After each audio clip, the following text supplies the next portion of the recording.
हम मीनू झा प्रणाम करै छी सब मिथिलावासी के। आइ हम एकटा विवाह में जे आमो ब्याह जायल ये तकर गीत गाबऽ जा रहल छी और कोशिश करै छी जे अहाँ सबके नीक लागे। धन्यवाद। जय मिथिला, जय मैथिली। 10 5 सखी चलली आम महु बियाह हे धिया के लक।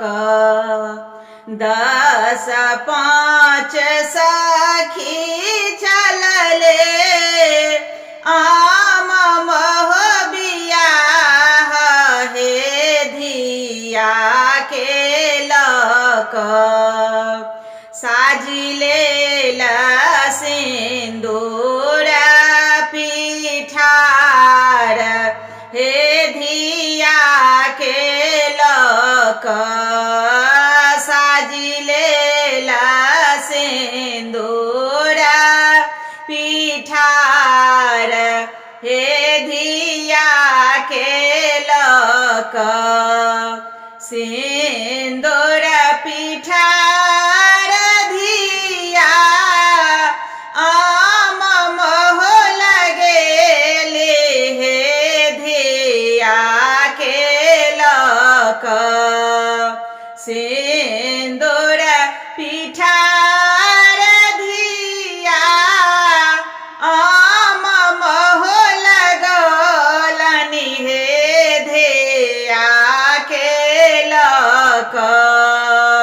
पियरा तागल पटाए हे धिया के लक।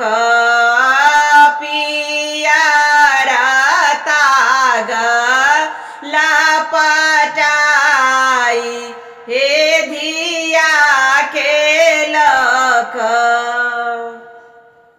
बगिया आराधी सब मंगल गावथि हे धिया के लक। बगिया आराधी सब